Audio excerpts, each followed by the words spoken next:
Naghiwalay si Abram at si Lot. Ikalabintatlong kabanata. Mula sa Ehipto, pumunta si Abram sa Negev kasama ang asawa niya at dala ang lahat ng ari-arian niya, at sumama rin sa kanila si Lot. Napakayaman na ni Abram. Marami na siyang hayop, pilak at ginto. Mula sa Negev, nagpalipat-lipat sila hanggang makabalik sila sa lugar na dati nilang pinagtayuan ng tolda. Ang lugar na ito ay nasa gitna ng Bethel at Ai. Dito rin sila unang nagtayo ng altar nang dumating sila sa Kanaan. At muling sumamba si Abram sa Panginoon. Si Lot na laging kasama ni Abram saan man siya pumunta, ay may sarili ring mga hayop at mga tolda.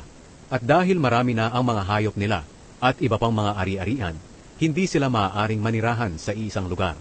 Ang pastulan ay hindi magkakasya sa kanila.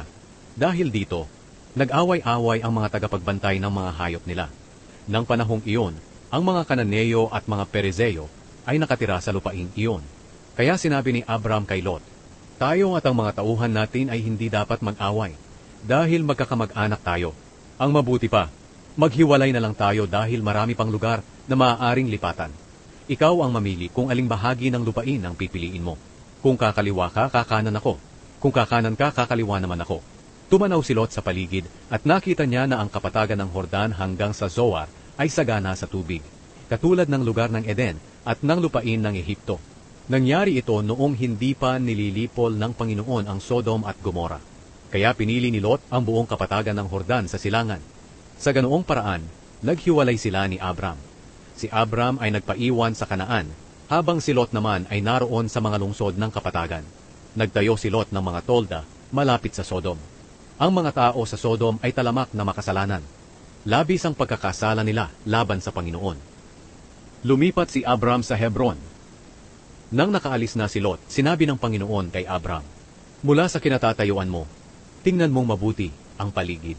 Ang lahat ng lupain na maaabot ng paningin mo ay ibibigay ko sa iyo at sa mga lahi mo, at magiging inyo ito magpakailanman.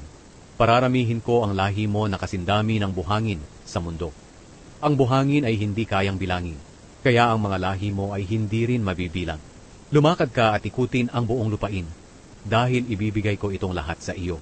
Kaya inilipat ni Abram ang tolda niya, at doon siya nanirahan malapit sa malalaking puno ni Mamre, roon sa Hebron, at gumawa siya roon ng altar para sa Panginoon.